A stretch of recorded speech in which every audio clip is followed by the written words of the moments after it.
عليه وسلم يا ربي صل على محمد يا ربي صل عليه وسلم ربي وسلم كل مرسلين يا ربي وكفي كل مردين يا ربي لا تنهي المشفى يا ربي صلي عليه وسلم يا ربي صلي على محمد يا ربي صلي عليه وسلم يا ربي صل على محمد يا ربي صل عليه وسلم السلام عليك يا إله الأنبياء السلام عليك أتقى الأزكياء السلام عليك يا إله الأنبياء السلام عليك أتقى الأزكياء السلام عليك زين الأنبياء السلام عليك أتقى الأنبياء السلام عليك زين الأنبياء السلام عليك أتقى الأنبياء السلام عليك أحمد يا حبيبي السلام عليك طه يا حبيبي السلام عليك أحمد يا حبيبي السلام عليك طه يا حبيبي السلام عليك يا إله الأنبياء السلام عليك السلام عليك السلام عليك زين الأنبياء السلام عليك أتقى الأنبياء السلام عليك زين الأنبياء السلام عليك أتقى الأنبياء اللهم صل وسلم وبارك عليه وعلى آله صلى الله على محمد صلى الله عليه وسلم صلى الله على محمد يا ربي صل وسلم الله يا نبي سلام عليك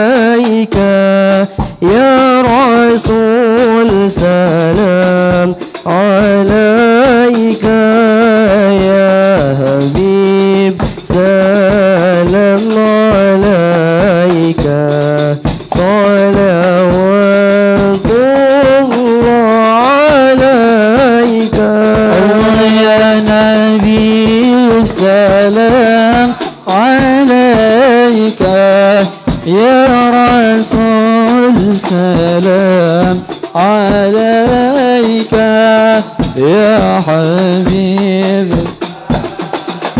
عليك صلوات الله عليك أشرق البدر علينا فالتفت منه البدور مثل حسنك ما رأينا انظر يا وجه السرور يا نبي سلام عليك يا رسول سلام عليك يا حبيب سلام عليك صلوات الله عليك أنت شمس أنت بدر أنت نور فوق نور أنت إكسير وغالي أنت مصباح الصدور يا نبي سلام عليك يا رسول سلام عليك يا حبيب سلام عليك صلوات الله عليك يا حبيبي يا محمد يا عروس الخفيقين يا مؤيد يا ممجد يا إمام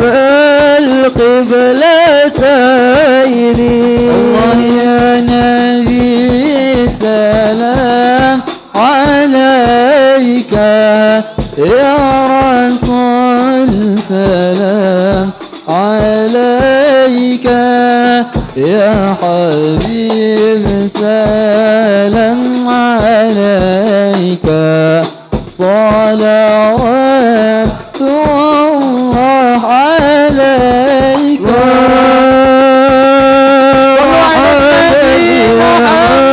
مرحبا يا نور العين مرحبا جاد الحسين مرحبا مرحبا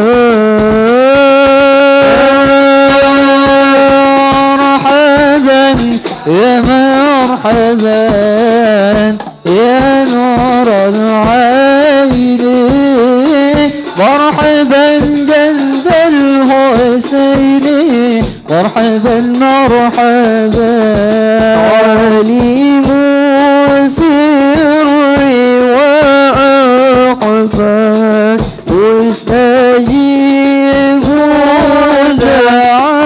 دعواتي ربي فارحمنا جميعا بجميع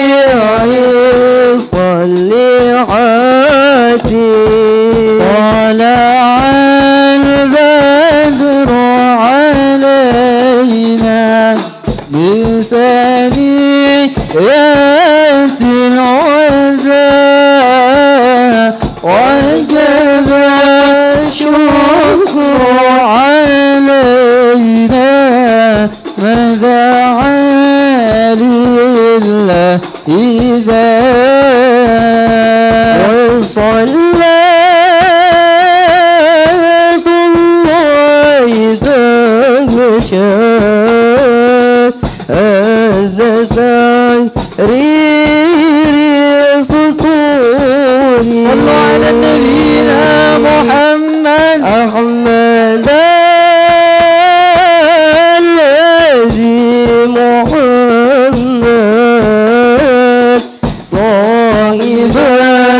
وجه المنير صلى الله على محمد مرحبا صلى الله عليه وسلم مرحبا صلى الله على محمد مرحبا صلى الله عليه وسلم مرحبا ربي فاغفر لي ذنوبي يا الله ببركة الهادي محمد يا الله ربي فاغفر لي ذنوبي يا الله ببركة الهادي محمد يا الله ربي فارحمنا جميعا يا الله بجميع صالحاتي يا الله ربي فاغفر لي ذنوبي يا الله ببركة الهادي محمد يا الله وصلاة الله تغشى يا الله عند تغرير سطوري يا الله ربي فاغفر لي ذنوبي يا الله ببركة الهادي محمد يا الله أحمد الهادي محمد يا الله طيب الوجه المنير يا الله ربي فاغفر لي ذنوبي يا الله ببركة الهادي محمد يا الله اللهم صل وسلم وبارك عليه.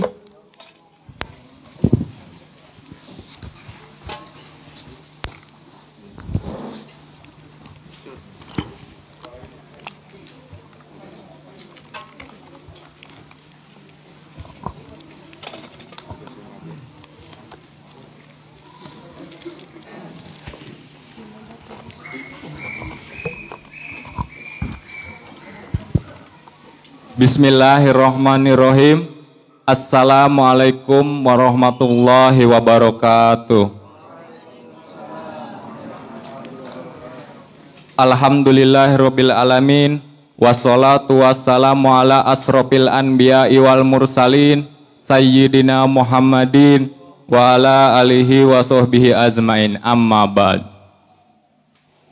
Yang terhormat guru kita semua, Habib Nopel Al-Atos, para alim ulama, para kiai, para ustadz, yang terhormat para bapak, para ibu, pemuda dan pemudi yang hadir pada malam hari ini. Pertama-tama marilah kita panjatkan puji syukur kehadirat Allah Subhanahu wa taala yang telah memberikan kita nikmat iman, nikmat Islam serta kesehatan sehingga kita bisa berkumpul pada malam hari ini. Salawat serta salam semoga tetap tercurah limpah kepada junjungan kita semua Nabi Muhammad Sallallahu Alaihi Wasallam, kepada keluarganya, para sahabatnya, dan semoga kita dapat syafaatnya di yaumil akhir. Amin ya rabbal alamin. Pada kesempatan malam ini saya selaku pembawa acara akan membacakan susunan acara pada malam hari ini.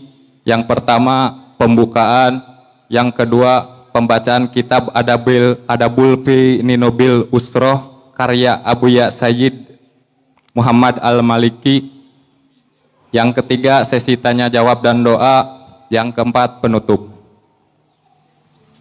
Baik, kita ke acara yang pertama yaitu pembukaan. Mari kita buka acara ini dengan membacakan basmalah bersama-sama. Bismillahirrahmanirrahim. Untuk acara selanjutnya yaitu pembacaan kitab Adabul fil Nidomil Usroh karya Abuya Sayyid Muhammad Al-Maliki yang akan disampaikan oleh Habib Nopel Al-Atos. Kepada Habib Novel Alatos, waktu dan tempat kami persilahkan. Sallallahu Nabi Muhammad.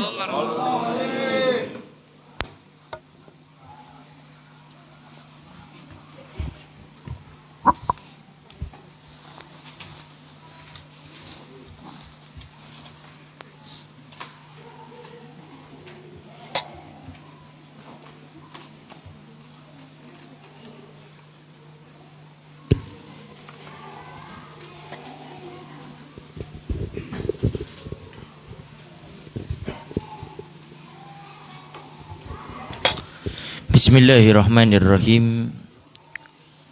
Assalamualaikum warahmatullahi wabarakatuh.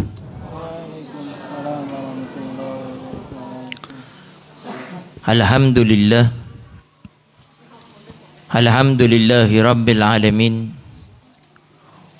Wassalatu wassalamu ala asyrafil anbiya'i wa mursalin Sayyidina wa habibina wa syafi'ina wa qurrati a'yunina wa nuri qulubina Muhammad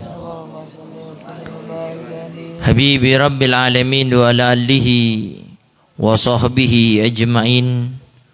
Allahumma salli wa sallim ala sayyidina Muhammad tibil qulub wa dawaiha wa afiyatil abdani wa shifaiha wa nuril absari wa diyaiha wa kutil arwah wa gidaiha wa ala alihi wa sahbihi wa sallim.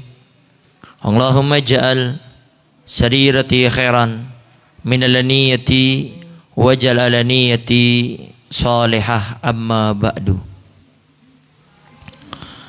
Al-Mukarram Al-Muhtaram yang sama-sama kita muliakan dan kita hormati selalu, para alim, para ulama, para asatidah, penyambung lisan sekaligus penerus perjuangan Nabi kita Muhammad sallallahu alaihi wa alihi wasallam, yang kita doakan selalu mudah-mudahan para ustadz, para kiai, para ulama, para habaib kita diberikan panjang umur oleh Allah dalam keadaan sehat walafiat. Allah subhanahu wa ta'ala berikan kemudahan kepada beliau, baik itu urusan dunia maupun urusan akhiratnya. Allah subhanahu wa ta'ala jauhkan beliau-beliau semuanya daripada fitnah yang terjadi di akhir zaman ini, insyaallah. Amin. Amin ya rabbal alamin. Dan juga tidak mengurangi rasa hormat kami kepada segenap para tokoh masyarakat, para ustadz, para kiai, dan juga segenap para orang tua kami, para bapak dan ibu-ibu, para hadirin wal hadirat yang dimuliakan oleh Allah subhanahu wa ta'ala. Alhamdulillah, pada malam kali ini Allah subhanahu wa ta'ala masih memberikan kepada kita kemudahan, keistiqomahan. Setiap malam Kamis kita ada kajian di majelis kita Al-Wasilah, yang setiap malam Kamisnya kita mengadakan kajian di dalamnya.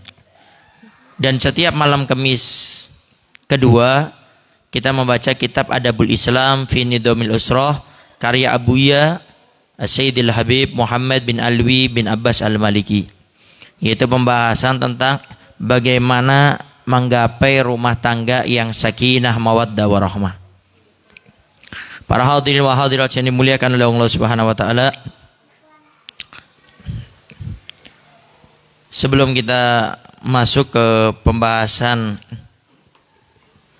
yang akan kita bahas, perlu bagi kita untuk selalu menghidupkan kita punya hati tatkala ada saudara-saudari kita yang tertimpa musibah, bencana, penyakit, wabah. Maka jangan sampai itu musibah hanya terkena kepada beliau saja. Karena Al-Fakir pernah mendengar ada perkataan, tatkala seorang tertimpa musibah, maka ujian musibah terbesar bukan kepada mereka yang tertimpa musibah, tetapi ujian terbesar itu kepada orang yang tidak tertimpa musibah. Adakah hati mereka tergerak untuk membantu orang yang terkena musibah? Kalau orang yang terkena musibah Banyak orang yang sukses dengan bersabar, berserah diri, bertawakal kepada Allah. Tapi tatkala orang punya nikmat, diberi kelebihan oleh Allah, baik itu berupa kesehatan, waktu, tenaga, harta, itu ujian yang terberat. Maka jangan sampai tatkala ada saudara-saudari kita yang tertimpa musibah, kemudian kita acuh, tidak memberikan bantuan padahal kita mampu. Kita bisa memberikan bantuan, yang penting intinya satu, jangan banyak alasan. Loh Habib, saya nggak tahu ini nyumbangnya kemana. Habib, saya juga takut kalau nyumbang ke orang yang mungkin tidak bertanggung jawab. Yang penting kalau kita mau mencari surga, usahanya harus besar. Tidak ada orang pengen masuk surga itu usahanya kecil, tidak bakal. Kalaupun ada orang masuk surga tanpa adanya usaha, itu pun ada, dan itu kuasanya Allah, dan itu jarang. Orang kalau mau masuk surga dia harus berjuang luar biasa. Maka tatkala ada saudara-saudari kita yang tertimpa musibah, kita harus tergerak. Paling tidak doakanlah mulai saat ini di setiap kita punya sholat, doakan beliau-beliau semuanya. Makanya kata Nabi dalam hadisnya, la yu'minu ahadukum hatta yuhibba li akhihi ma yuhibbu li nafsihi. Tidak sempurna iman kalian sampai kalian mencintai orang lain sebagaimana kalian mencintai diri kalian sendiri. Kita suka dalam keadaan senang, maka kita harusnya tidak senang kalau ada saudara-saudari kita yang tidak senang. Harus merasa. Jangan sampai entar kita ditutup dengan hadis Nabi, man la yahtam bi umuri muslimin falaisa minna. Orang yang tidak peduli, acuh dengan keadaan sesama kaum muslimin muslimat, maka Nabi katakan falaisa minna. Dia bukan termasuk golongan kami. Memang di sini para ulama banyak berkata tentang hadis kalau Nabi mengatakan la yu'minu atau falaisa minna, itu bukan artinya orang tersebut keluar daripada Islam atau orang tersebut di akhirat tidak bersama gerombolannya, kelompoknya Nabi Muhammad SAW, bukan. Tapi kalau dia meninggal dan beriman, iya bersama Nabi. Tapi kelompok Nabi yang paling belakang. Kenapa? Karena Nabi sudah katakan falaisa minna, dia bukan termasuk golongan kami.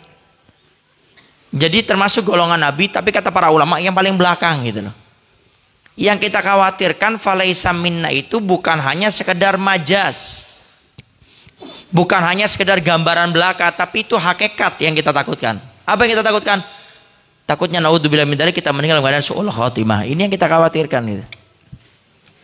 Maka paling tidak kalau kita mendengar ada yang memang betul-betul bertanggung jawab, itu organisasi atau satu lembaga, maka semampu apa yang kita mampu kita bantu.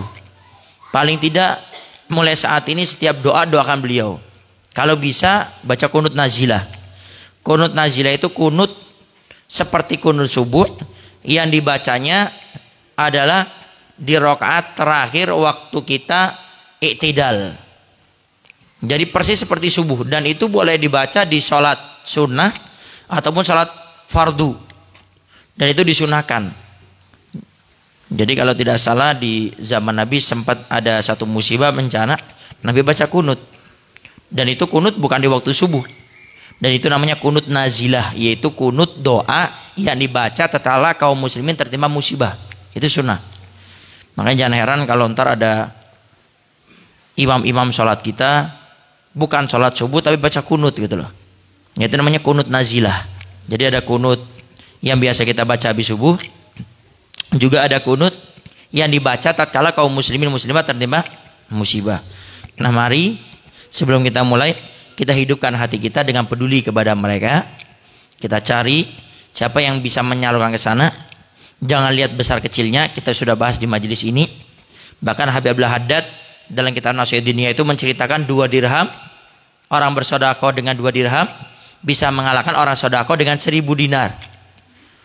Jadi 2 dirham kecil, 2 uang perak bisa mengalahkan 1000 dinar, 1000 uang emas.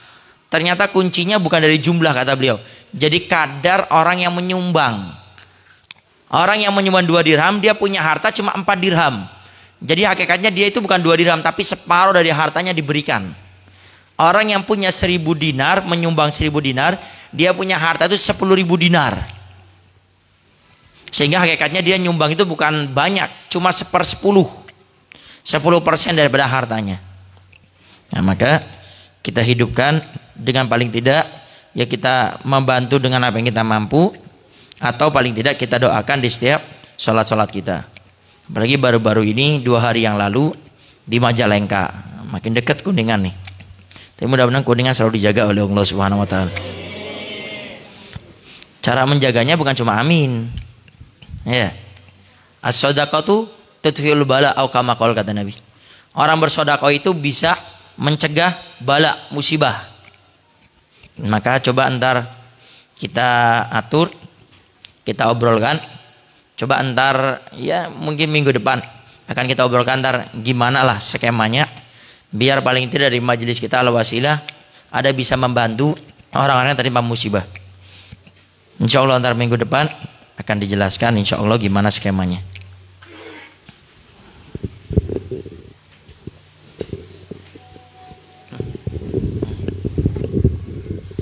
Ya Allah, berat. Baik, sekarang kita langsung masuk kepada kitab kita Adabul Islam fi Nidhul Nusrah. Bismillahirrahmanirrahim. Alhamdulillahirabbil alamin. Wassalatu wassalamu ala asyrofil anbiya'i wal mursalin sayyidina wa habibina syafiina wa qurrati a'yunina wa nuri qulubina Muhammad habibi rabbil alamin wa ala alihi wa sahbihi ajmain. Qala musanniful imam Abu Yazid Muhammad bin Ali bin Abbas al-Maliki nafanallahu bihi wa bi ulumina wa ulumikum wa asri wilayati wa akhlaqi fid dharain aminan qala wa min husni isratil mar'ati li zauji. Kita sekarang masuk kepada pembahasan terakhir, yaitu pembahasan tentang kebaikan yang harus dilakukan oleh seorang istri kepada suaminya. Jadi insya Allah ini selesai. Besok bulan depan kita akan membahas tentang adab-adab tatkala suami istri berhubungan intim. Insya Allah nanti di bulan depan. Nah ini kita terakhir pembahasan ini insya Allah. Wa min husni isratil mar'i li zauji. Termasuk kebaikan dalam berumah tangga seorang istri kepada suaminya, alla tasku zaujaha au tadhkura ma tata'allamu minhu au tata'adda bihi fil majalisi bainan nisa. Dikatakan termasuk kebaikan seorang istri terhadap suaminya dalam berumah tangga itu apa? Alla tasku zaujaha. Dia jangan mengadukan apa yang terjadi antara dengan suaminya. Jadi terjadi apapun sama suami jangan cerita keluar. Aut tadhkura ma tata'allamu minhu. Atau kamu wahai para istri menceritakan sakitmu baik yang zahir ataupun batin kepada orang yang ada di luar sana. Aut tata'adda bihi fil majalisi bainan nisa. Atau gangguan yang diberikan suamimu yang kau ceritakan kepada perkumpulan-perkumpulan para perempuan-perempuan. Nah ini kita bahas, ditaruh di akhir, kayaknya ini yang paling banyak ini. Jadi seorang istri terjadi ribut, bukan ribut ya, diskusi lah sama suaminya. Akhirnya si istri merasa kalah, tidak bisa membela diri, akhirnya memenangkan dirinya di luar. Dengan apa? Ngadu. Kamu enak ya punya suami, kayaknya rumah tangganya adem ayem aja, tidak kayak suami saya. Loh kenapa suami kamu? Suami saya nih, aduh kalau sudah ke rumah nih nggak pernah ngobrol, cuma minta kopi, teh, tidur habis itu. Ngadu. Au tadhkura ma tata'allama minhu. Atau sesuatu yang engkau disakiti oleh suami. Suami saya nih kalau marah dikit-dikit pukul. Kalau marah dikit-dikit ngangkat suara. Nggak enak suami saya, makanya kamu bersyukur ya para jomblowati. Oh malah ceramah. Kalau nyari suami itu yang benar, jangan kayak suami saya. Kalau sudah beda sedikit pendapat marah.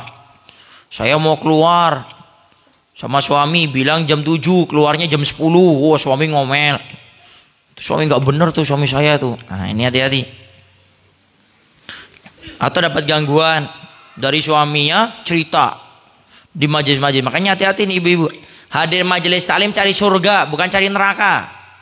Dengerin ceramah ustadz kayak ulamanya.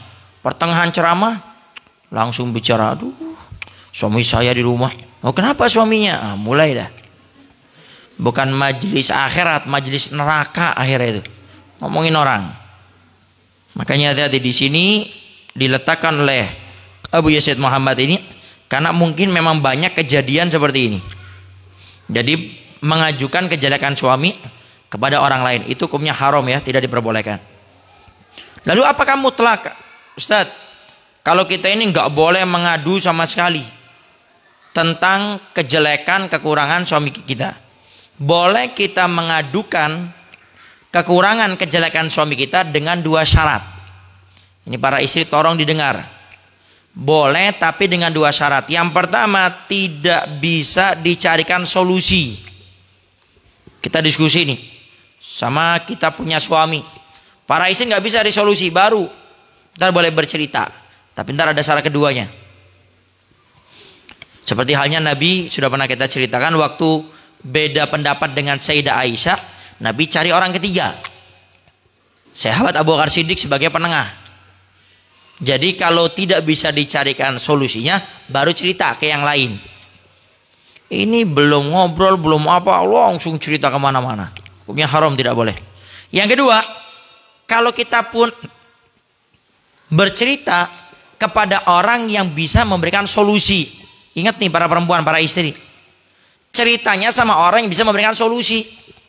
Ini cerita sama orang-orang yang jomblowati, yang belum nikah. Apa faedahnya? Malah bikin takut yang jomblowati nggak mau nikah antara ya.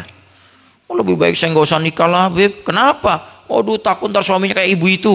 Loh, kenapa? Kemarin cerita sama saya. Nah. Cerita sama yang bisa memberikan solusi. Makanya kata para ulama, kalau kita ini mengadukan kejelekan orang, lalu kita bercerita kepada orang yang tidak bisa memberikan solusi, itu bukan namanya mencari solusi, itu namanya ghibah. Membicarakan kejelekan orang lain. Ghibah itu dilarang. Tapi kalau kita bercerita akan orang lain untuk cari solusi dan kepada orang yang bisa memberikan solusi, itu bukan ghibah, itu namanya memang mencari solusi. Dan itu diperbolehkan. Nah, sekarang ini kan banyak orang-orang ini kayaknya ingin masuk neraka lewat pintu namanya ghibah. Dan sekarang ghibahnya ghibah modern, ghibah zaman now sekarang. Jadi kalau ada yang ingin tahu, ada ghibah zaman now, nggak pakai lidah. Ini kuno sudah. Nggak pakai lidah, tapi pakai jempol nih. Menggunjing di media sosial, pakai ketak-ketik. Curhat di status. Banyak kan model sekarang nih. Allah perintahkan saya baik sama manusia, tapi orang itu tidak ada untungnya saya berbuat baik dengan dia. Oh. Marah kayak yang buat sayembara, buat drama. Makanya jangan banyak ya nonton sinetron, hati-hati. Kalau bisa jangan nonton sinetron. Hidupnya dijadikan kayak sinetron. Ini kok ada orang berbuat kayak gini. Ini pasti ntar akhirnya seperti ini, seperti ini, seperti ini. Jadi dihayalkan dia nonton sinetron tadi malam. Pagi ada orang berbuat jelek sama dia, disinetronkan dalam kehidupannya. Benar lagi ternyata ujungnya. Loh, kok pas ya? Kayak sinetron yang tadi malam ya. Nah, hidup kita bukan hidup sinetron, ini hidup nyata. Ada tanggung jawabnya di akhirat. Ya, tolong diingat. Ya, tidak boleh mengadukan akan kejelekan kita punya suami, haram, kecuali dengan dua syarat tadi ya. Tidak bisa dicarikan solusi. Yang kedua, kepada orang yang bisa memberikan solusi. Contoh, kita ambil contoh di zaman Nabi. Di zaman Nabi ada seorang sahabiah, seorang perempuan, seorang istri ngadu sama Rasul. Ya Rasul, suami saya sudah 4 bulan tidak memberi saya nafkah, tidak memberikan saya makan. Apa yang harus saya lakukan wahai Rasulullah? Kata Rasul, aku beri engkau 2 pilihan. Ngadu tentang suaminya. Nabi tidak katakan stop, gak usah bicara seperti ini. Tapi Nabi lihat memang tidak bisa dicarikan solusi. Kemudian bercerita kepada Nabi yang Nabi memang bisa memberikan solusi. Sehingga Nabi tidak larang. Kalau suatu yang dilarang pasti Nabi akan stop itu. Lalu Nabi berikan solusi. Ada 2 pilihan bagimu. Yang pertama, engkau boleh minta cerai. Karena dia tidak memberikan kepadamu nafkah selama 4 bulan. Yang kedua pilihannya, kamu bersabar, kamu bantu suamimu, maka Allah akan berikan surga kepadamu. Sekarang pilihan, kamu pilih yang mana? Kata sahabiah perempuan tersebut menjawab, ya Rasul, saya pilih yang kedua. Saya bersabar, saya bantu suami saya ikhlas ridha, asalkan saya mendapatkan surga dari Allah Subhanahu wa taala. Jadi bercerita tentang suami itu haram, Tapi dengan dua syarat tadi jadi boleh. Jadi kalau memang tidak bisa dicarikan solusi, susah, sulit, dan juga yang kedua, berceritanya pun kepada orang yang bisa memberikan solusi. Nah, jadi tolong diingat ya, jangan cerita-cerita lagi. Itu adalah suami Anda, wahai para istri. Sekarang pikirkan bagaimana saya cari solusinya. Itu aja. Kita ini sebetulnya tuh masalah tuh semuanya punya. Nggak ada orang nggak punya masalah. Allah sudah firman dalam Al-Quran, alladzi khalaqal mauta wal hayata liyabluwakum ayyukum ahsanu amala. Dalam surah Al-Muluk ayat kedua Allah sudah firmankan, tabarakalladzi biyadihi mulku wa huwa ala kulli syai'in qadir alladzi khalaqal mauta wal hayata liyabluwakum ayyukum ahsanu amala. Aku Allah tidak menciptakan kepada kalian kematian dan kehidupan kecuali untuk liyabluwakum, menguji, mengetes kepada kalian. Untuk apa ujian tersebut? Ayyukum ahsanu amala, siapa yang paling baik di antara kalian. Jadi nggak mungkin hidup itu nggak ada ujian, itu mustahil. Sekarang kaya, ntar miskin. Sekarang sehat, ntar sakit. Sekarang dipuji, ntar dihina. Itu kehidupan. Semuanya pasti ada ujiannya. Nah, kata para ulama kita, kalau kita ini pengen cepat keluar dari ujian itu, sukses dari bencana apa yang Allah berikan kepada kita, fokus cari solusinya. Uang hilang, gak usah bilang kalimat yang aneh-aneh. Karena sebagian orang uangnya hilang tuh kadang-kadang nama-nama binatang tuh di absen dari mulutnya satu persatu. Sekarang saya tanya, kalau binatang itu di absen sampai 20, kemudian uang kita kembali lagi gitu. Kalau makin banyak kita menyebutkan, uang kita separuh balik lagi. Enggak ada. Uang hilang, yuk kita fokus cari solusinya. Dicari. Tadi waktu dari rumah jalannya kemana? Atau main bola biasanya. Main bola, diselengkat, disliding, kurang ajar. Kemudian kalau bilang kurang ajar, kakinya langsung sembuh gitu. Nggak bisa. Nah, tinggal oleh karenanya kita ini, khususnya para istri-istri, kalau ada apa-apa itu fokus cari solusinya kayak tadi. Qala sallallahu alaihi wasallam, Nabi Muhammad sallallahu alaihi wasallam bersabda, ini sungguhnya aku la ubghidul mar'ata, aku sangat membenci seorang perempuan takhruju min baitiha, yang perempuan tersebut, istri tersebut yang dimaksud, tajurru dailaha, yang dia itu menarik bajunya. Jadi apa, baju bagian bawah nih, apa bahasanya? Baju bagian bawah itu diseret-seret lah, baju bagian bawahnya itu. Jadi keluar dari rumahnya sambil diseret. Jadi kayak mengalami sesuatu yang tidak enak. Marah, ngambek sampai diseret-seret bajunya itu. Tasku zauja, yang dia mengadukan akan kejelekan suaminya. Ini kata Nabi, istri yang paling aku benci, kata Nabi. Jadi kata Nabi, istri yang paling aku benci, yang dia keluar dari rumahnya kemudian mengadukan akan suaminya. Ini istri yang paling aku benci, katanya. Hati-hati, yang benci ini Nabi. Kita minta syafaat Nabi. Kalau Nabi sudah benci kepada kita, mau minta syafaat siapa? Maka ingat para istri, sekali lagi ya, jangan kita suka membicarakan daripada orang lain, khususnya apalagi suami kita.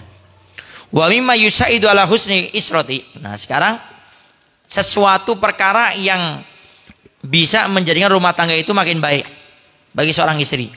Apa itu? Antuti'ahu fi kulli ma ya'muru bihi.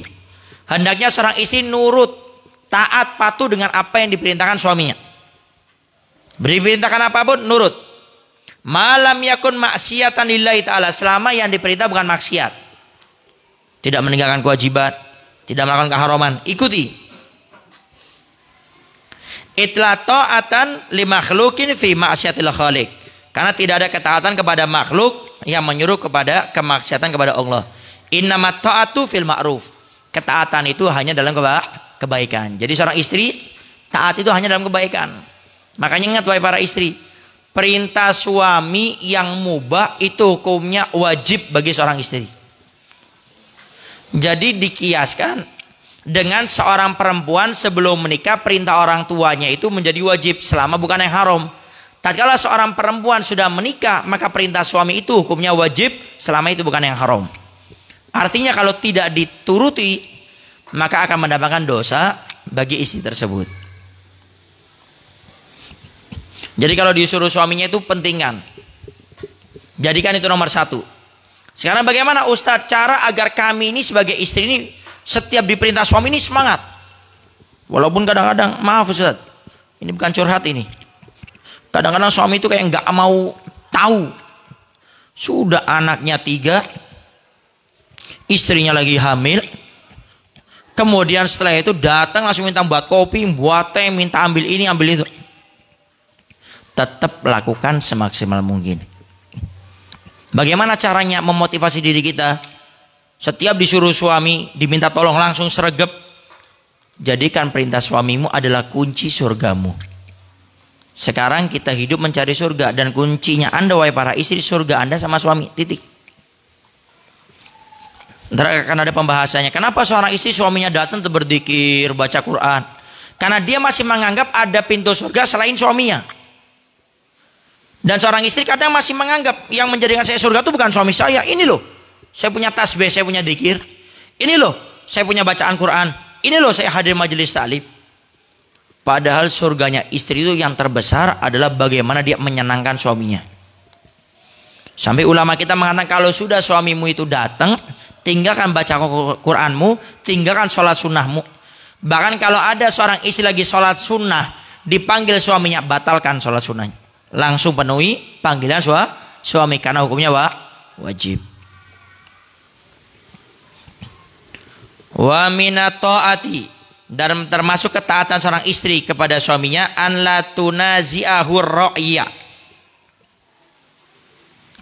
Jangan dia mengadukan atau berselisih paham masalah pendapat.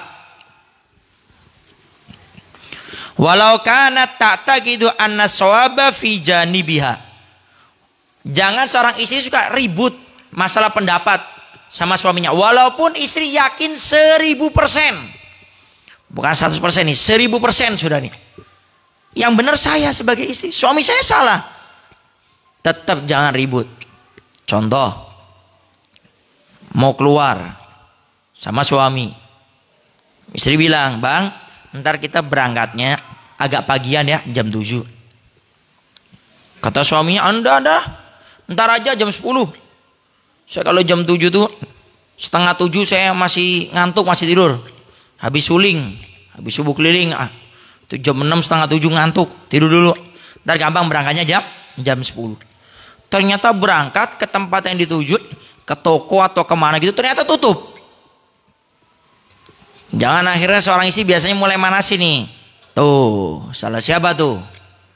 Berangkat jam 7, jam 9, jam 10 baru berangkat. Awas. Ntar akan dijelaskan di sini. Itu malah makin buat rusak rumah tangga, dan itu paling banyak. Ntar akan dijelaskan. Paling banyak yang membuat rumah tangga itu selesai bercerai karena itu. Suka ribut masalah selisih paham. Ujungnya cerai. Jadi sudah, kalau sudah sama suami, walaupun Anda para istri merasa benar, diem. Dan diamnya Anda pun akan menjadikan bagaimana seorang suami memiliki rasa malu. Dan itu jauh lebih baik daripada kita nyindir. Aduh, udah panas-panas, sampai sini tutup lagi. Nah, tahu gini mah nggak usah berangkat sekalian. Nah, ini yang buat ribut nih. Jangan nyindir yang aneh-aneh sih. Nyampe di sana, ternyata tutup tokonya. Duh, Dek, tutup. Nggak apa-apa, Bang. Besok juga bisa kok. Wih, itu suami makin seneng. Ya Allah, istri saya. Sudah terlambatnya saya. Kemudian saya merasa benar. Ternyata sudah seperti ini, malah istri saya merasa itu bukan satu kesalahan saya. Udahlah Bang, besok juga bisa kita berangkat lagi. Jangan ini, udahlah Bang, mau diapain lagi? Udah kayak gini. Buat nasi jadi bubur, mau diapain? Ini yang buat ribut rumah tangga sampai bercerai seperti itu. Sehingga sudah, kita kan udah Bang, nggak apa-apa Bang, namanya orang juga usaha, mungkin orangnya tutup juga ada udur, besok juga bisa Bang. Yuk, senangkan kalau bisa suami kita. Udah Bang, memang sekarang ini Allah takdirkan kita kayaknya buat makan berdua, yuk beli bakso. Makin kelepek-kelepek suaminya makin senang. Jadi jangan malah makin dijatuhkan. Anggap itu sesuatu yang biasa. Yuk senangkan kita punya suami. Ingat caranya, suami kita adalah sebagai surga. Gampang kalau sudah nganggap surga. Kenapa kita tidak berani meninggalkan sholat 5 waktu? Karena kita menganggap itu surga kita. kita tinggalkan, neraka bagi kita. Pandang suami kita sebagai surganya kita, sudah nggak usah yang lain. Sehingga kita akan cari alasan bagaimana saya menyenangkan suami. Kenapa? Suami sudah saya. Malam yakun fil amri mahdurun syar'i. Jadi kita selalu taat kepada suami kita. Malam yakun, selama tidak ada fil amri dalam perintah suami itu mahdurun syar'i yang dilarang dalam syariat. Selama nggak dilarang nggak apa-apa. Kita ikuti kita. Wa taslimuha li ra'yati fil umuril adiyati ghairul athami khairun wa afdol. Ini kata beliau pengarang kitab ini, Abu Ya Maliki. Wa taslimuha, menerimanya istri kepada keputusan suami li ra'yati fil umur, dalam semua pemikiran-pemikiran yang diinginkan suami, nurut ghairul atham, selama itu perintahnya bukan sesuatu yang haram, khairun, lebih baik, wa afdol, dan itu yang paling utama bagi seorang istri. Jadi kalau kita ini para istri sama suaminya ini kira-kira dalam keluar rumah atau kadang-kadang apa biasanya kalau mau lebaran beli baju, kan suami kan udahlah antar aja, istri kan pengennya cepet karena tahu ntar barangnya bakal naik harganya, karena kan istri kan lebih paham masalah diskon, masalah harga, semuanya lebih tahu. Sehingga suami tetap beri, udah antar aja. Ya sudah. Paling baiknya kalau kita sudah mulai bertikai melihat suami seperti itu, kata beliau hendaknya engkau nurut sama suami, itu lebih baik dan itu paling afdol. Baik itu apa? Tidak akan ribut. Afdol, pahala besar.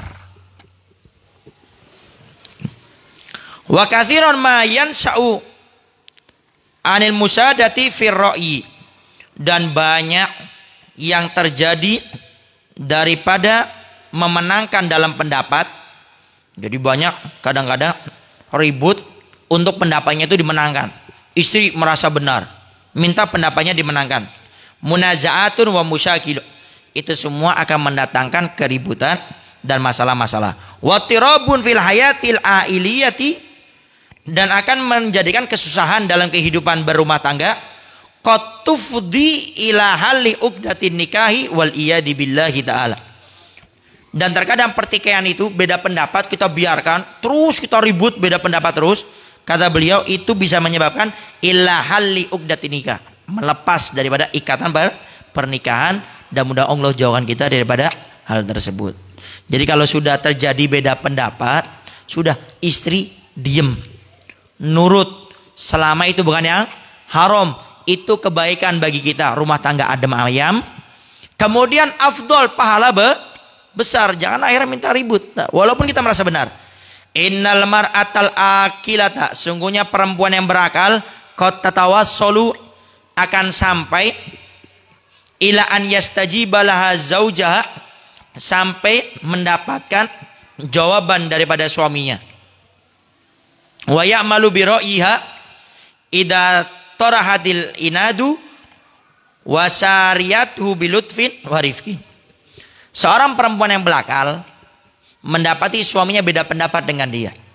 Nah, ini beliau mengajak untuk para istri menjadi istri yang soleha, yang berakal. Dia akan bisa mendapatkan semua keinginannya. Ini para istri yang pengen beli HP baru, cincin baru, emas baru, nah, dikasih cara sama beliau. Perempuan yang berakal akan mendapatkan apa yang dia inginkan dari suaminya dengan syarat 2, kata beliau. Ini resep nih. Kalau istri kadang-kadang ada tahun ini pengen beli emas baru, cincin baru, motor baru, mobil baru, rumah baru. Nah, 2 perkara ini pegang. Apa itu? Ya'malu bi ra'yiha. Hendaknya seorang istri nurut saja sama pendapat suaminya. Melemparkan al-inadu, yaitu cengkal, nggak terima. Jadi jangan, Dek kita berangkatnya jam 10. Iya bang. Dek ini warnanya apa? Kita pakai lebaran bajunya warnanya ungu aja ya. Iya bang. Ini gimana nih, kita ntar makannya makan apa? Makan bakso ya? Iya bang. Itu ntar kita kalau minta sesuatu akan dituruti sama suami. Kemudian yang kedua, wasayaratu bilutin warifkin, dan dia hendaknya selalu mengikuti dengan baik, dengan lembut.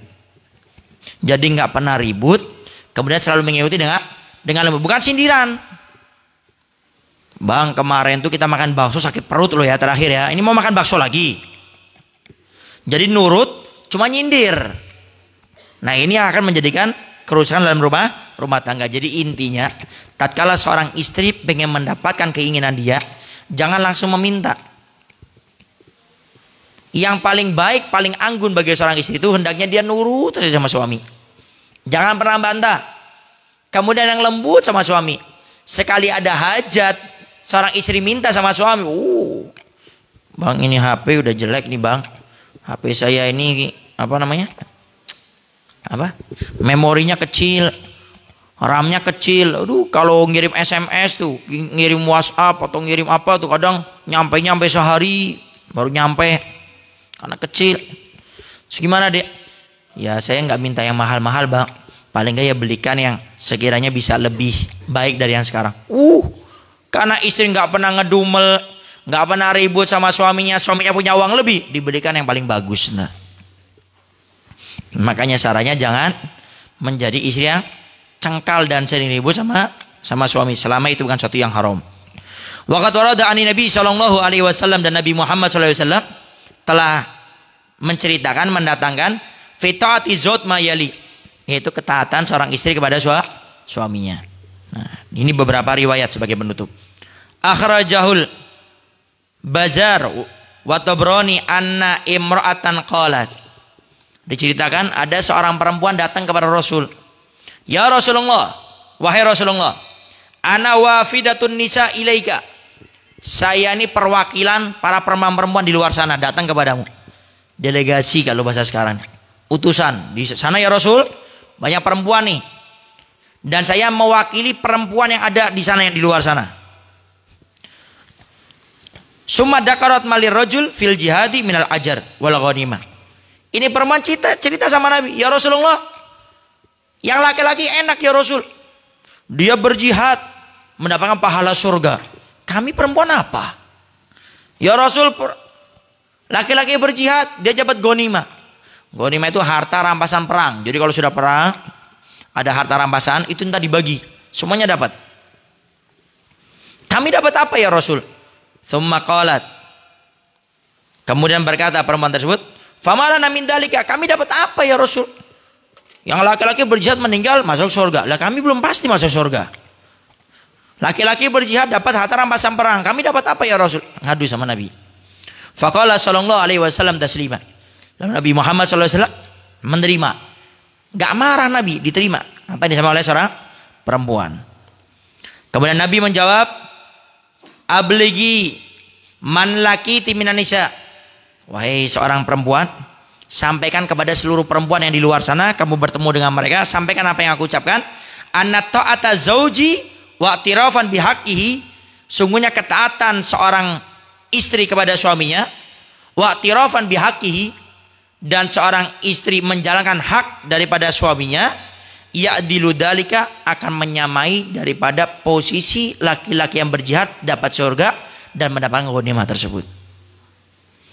Wa qalilun min kunna man yaf'aluhu, karena sedikit dari perempuan yang melakukan akan hal ini. Jadi Nabi menjelaskan, jadi seorang istri itu yang paling penting itu sudah ngurus suami, taat sama suaminya. Buat bagaimana yang Nabi sampaikan, sebaik-baik perempuan kata Nabi, waktu suaminya melihat senang, gembira. Waktu suaminya mau kerja keluar dari rumah, tenang hati suami. Itu kata Nabi, istri yang bakal dimasukkan ke surga oleh Allah Subhanahu wa taala. Sehingga mulai saat sekarang ini mikir, ibu punya lipstik, ya, lipstiknya jangan cuma tebel dipakai kalau mau hadir acara nikahan aja. Suami mau datang, tebel pakai. Kemudian ntar juga waktu suami akan keluar daripada rumahnya, buat bagaimana suami itu tenang.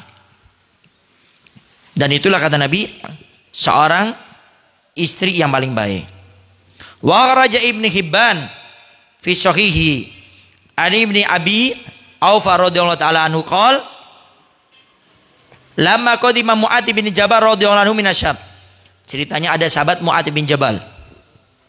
Sahabat Mu'adz bin Jabal ini baru pulang dari negeri Syam, bertemu Nabi. Sajada lin Nabi sallallahu alaihi wasallam.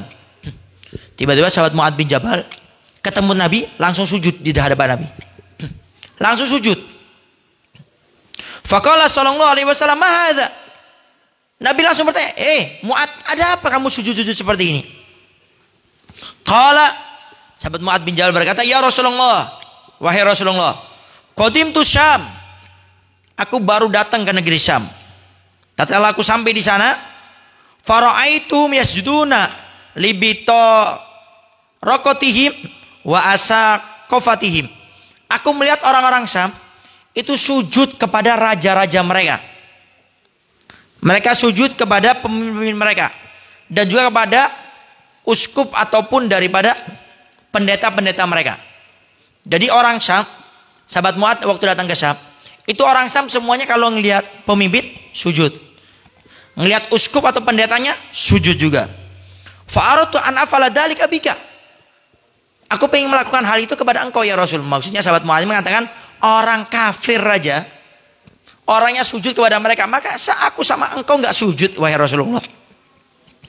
Qala, lalu mengatakan, fala taf'al, kata Nabi, jangan kamu lakukan. Fa inni law amartu syai'an an yasjuda li syai'in. Kalau aku diperbolehkan, kata Nabi, untuk seseorang sujud kepada orang yang lainnya, la amartul mar'ata antas juda li zaujiha. Kalau Allah bolehkan saya seorang sujud kepada orang lain, aku perintahkan seorang istri untuk sujud kepada suaminya.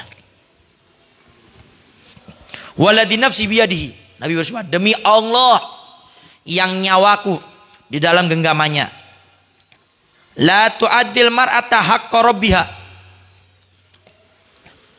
tidak menjalankan seorang perempuan hak Tuhannya, hatta tu'addi haqqa zaujaha, sampai dia melaksanakan hak suaminya. Jadi seorang istri dikatakan menjadi istri yang menjalankan haknya kepada Allah, tidak akan dianggap, walaupun dia sholat, walaupun dia puasa, semuanya tidak dianggap oleh Allah kecuali dia menjalankan haknya dia kepada suaminya. Awas, ini hadis dikatakan hadis yang sangat luar biasa. Karena Nabi sampai katakan, kalau aku diberi izin oleh Allah, seorang boleh sujud kepada orang yang lainnya, aku perintahkan seorang istri sujud kepada suaminya. Saking apa? Saking surganya istri itu sama suami. Kalau kita ingat hadis Nabi yang Nabi sampaikan, al jannatu tahta aqdamil ummahat, surga di bawah telapak kaki ibu. Itu tatkala anak belum menikah, seorang perempuan. Tatkala perempuan sudah menikah, ingat surga Anda sama suami. Wa kharaja Tirmidzi wa hasanahu wal Hakim wa sahahahu wa Ibnu Majah anhu salawatullah ta'ala wa salamu alaihi wa ala ali annahu qala ayyuma imra'atin matat wa zawjuha anha radin dakhalatil jannah. Kata Nabi, kalau ada seorang perempuan yang perempuan tersebut meninggal dan suaminya ridha, artinya ini istri yang soleha, sampai suaminya ridha, tidak mungkin kalau tidak istri yang soleha, maka Allah dengan keridhaan suaminya akan langsung masukkan dia ke surga tanpa dihisap oleh Allah Subhanahu wa taala. Coba mau cari apa lagi coba para istri? Surganya Anda taat sama suami, maka fokus mulai saat ini. Enggak usah pedulikan di luar ngatakan so sweet. Oh, so sweet. Katakan sama dia, masa bodoh teing, sudah. So sweet, biarin. Pokoknya saya pengen masuk surga. Udah nggak usah terlalu lebay, ada suami disambil berdiri langsung ini lebay. Biar orang katakan kita lebay, asal kita dikatakan orang yang mulia di hadapan Allah. Jadi jangan kita ini selalu berusaha mencari ridhonya manusia. Kalau cari ridho manusia itu berbuat sebaik-baik mungkin. Mau ke rumahnya Pak RT, bajunya yang rapi. Menghadap Allah, bajunya amburadul. Kalau kita mau menghadap Allah, sempurnakan kita punya diri. Kenapa? Surga neraka kita sama Allah. Kalau sama manusia ya boleh yang bagus, tapi intinya jangan sampai kita sama manusia bisa bagus, baik, sama Allah kenapa enggak? Makanya jangan-jangan ini yang menjadikan sebab kenapa kalau kita doa enggak pernah dikabul sama Allah. Ngadep Allahnya amburadul. Coba kita mau datang ke rumahnya Pak RT aja, nggak usah jauh, Pak RT. Pakai bajunya dari sawah langsung ke rumahnya Pak RT. Pak RT-nya pun, ini mau apa ini orangnya? Ini tingkat RT. Belum lagi naik lagi. Tingkat lurah. Mau ngadu ke kantor Pak Lurah, bajunya compang-camping kayak gitu. Tuh bajunya aneh-aneh. Lurah pun udah males duluan ngurusin orang kayak gitu. Apalagi ini kita mau menghadap Allah. Tatkala kita serius menghadap Allah, wudunya sempurna, khusyuk, tidak mikirin apa-apa kecuali mikir sama Allah. Pakainya rapi, pakai minyak wangi. Gimana Allah tidak suka sama hambanya? Allah kalau sudah suka, minta apa aku beri. Kenapa orang yang dikatakan orang yang bangun sepertiga malam, minta apapun kata Allah aku beri? Kenapa? Karena dia memuliakan Allah. Di saat orang pada tidur jam 2, jam 3 malam tidur, dia bangun. Di saat orang ngadep Allah amburadul pakainya, dia khusyuk. Pakainya rapi, mahal enggak, cuma rapi. Pakai minyak wangi, nama harus yang wangi-wangi, menghormati Allah. Maka gimana hamba ini kalau minta tidak dikasih sama Allah? Kenapa kalau kita minta doa sama ulama? Karena hubungan mereka dekat sama Allah. Kenapa kita minta sama para wali Allah? Minta doa sama beliau? Karena mereka hubungannya dekat dengan Allah. Dan bagaimana mereka bisa hubungan dekat sama Allah? Mereka memuliakan Allah. Mereka mengutamakan Allah daripada manusia. Maka para istri sekali lagi, mulai saat ini gak usah pedulikan orang lain bilang kepada kita so sweet, sudah 70 tahun pakai so sweet. Masa bodoh teing? Bodoh amat, gak usah dipedulikan sudah. Pokoknya saya, kata Nabi, masuk surga lewat suami. Wa kharaja al-Bazzar bisanadi Hasan an Sayyidah Aisyah radhiyallahu taala anha qalat sa'altu Rasulullah sallallahu alaihi wasallam. Sayyidah Aisyah bertanya sama Nabi, wahai Rasulullah, ayun nasi adamu haqqan 'alal mar'ati? Manusia apa yang haknya paling besar, artinya harus dilakukan oleh setiap seorang perempuan? Qala zaujuha, yaitu suaminya. Kalau dia belum menikah, ya orang tuanya. Kalau sudah nikah, suaminya. Qultu, aku bertanya lagi Sayyidah Aisyah, fa ayyun nasi a'dhamu haqqan 'ala rajuli? Lalu kalau seorang laki-laki hak paling besar itu siapa? Dijawab ummuhu, yaitu ibunya.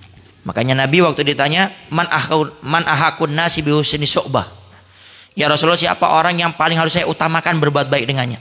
Kata Nabi, ummuka, thumma ummuka, thumma ummuka, thumma abuka.